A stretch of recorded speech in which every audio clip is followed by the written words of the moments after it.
बहन भाइयों को नमस्कार। आज हमारी चर्चा का विषय है भारत की संवैधानिक संस्थाओं के ऊपर जो विश्वास का संकट पैदा करने का प्रयास किया जा रहा है उसके सिलसिले में हम बात करेंगे। भारत का इलेक्शन कमीशन बिहार में, क्योंकि अभी इसी वर्ष इलेक्शन होने वाले हैं, तो उसके लिए एसआईआर चला रखा है। मतलब उसको गहन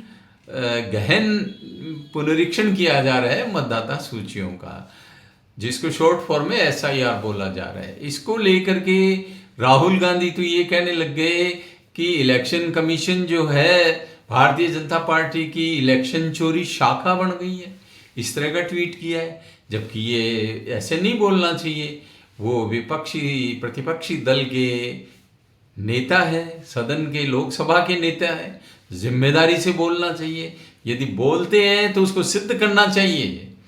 इसी प्रकार तेजस्वी यादव है, महागठबंधन की पार्टियां हैं, तो क्या इलेक्शन कमीशन के ऊपर संदेह पैदा करने का इरादा है?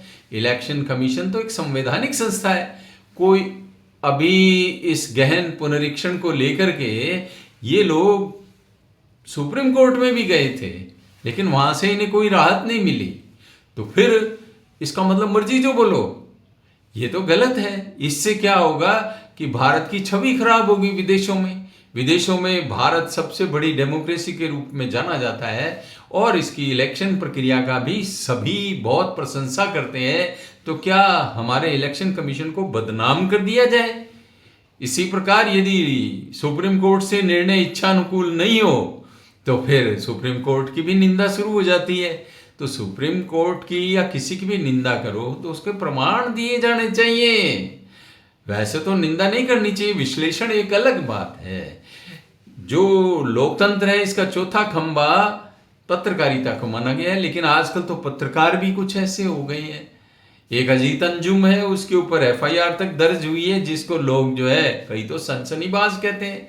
वो सनसनी पैदा करते हैं और एक तरफा समाचार फैलाते हैं। इसी तरह बहुत से पत्रकार हैं, बहुत से यूट्यूबर हैं जिनका दृष्टिकोण पक्षपातपूर्ण माना जाता है।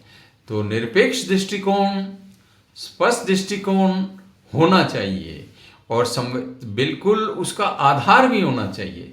यदि कोई भी व्यक्ति निराधार अफवाह फैलाता है, निराधार सूचनाएं देता है, तो उसके खिलाफ कार्रवाई होनी चाहिए।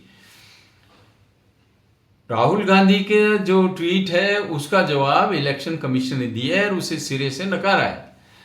तो ये जो दल है इनको कुछ मुद्दों के ऊपर तो पूर्ण सहमति रखनी चाहिए। जैसे मान लीजिए पुनरीक्षण होता है मतदाता सूचियों का, तो कोई माइग्रेट कर गया, किसी की डेथ हो गई और किसी के 2-3 जगह नाम है, तो उनको हटाना तो वाजिब है। और फिर घुसपैठिए हैं, तो घुसपैठियों को क्या इलेक्शन की प्रक्रिया में शामिल कर लेना चाहिए?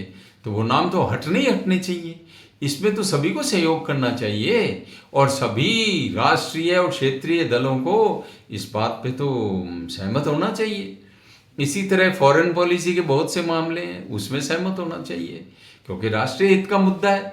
यदि राष्ट्रीय हितों की उपेक्षा करके टीका टिप्पणियां होंगी, आपस में संवैधानिक संस्थाओं का निरादर किया जाएगा, तो इलेक्शन कौन करवाएगा? न्याय प्रणाली तो इसी देश की काम करेगी, ये काम बाहर की तो कोई संस्था करेगी नहीं। विदेशों में जाकर के यदि कोई बात अंशंट कही जाए तो उसका परिणाम तो देश की बदनामी है और भारत की संस्थाओं की बदनामी है और संवैधानिक संस्थाओं की बदनामी है। और कहने को संविधान के रक्षक बनते हैं, और संविधान यहाँ जो लोकसभा के अंदर और राज्यसभा में जो कानून बनते हैं उन तक पे तो सुप्रीम कोर्ट अपना पूरा शिकंजा रखती है। तो फिर कौन सी गुनाह हो गया? तो फिर ऐसी बातें करना देश हित में नहीं है। देश हित के मुद्दों पे सभी को एकजुट होना चाहिए, एक साथ दृष्टिकोण होना चाहिए। तो भाइयों, आप लोगों ने सुना, आपको पसंद आए तो लाइक, शेयर एंड सब्सक्राइब कर देना, कमेंट भी कर देना।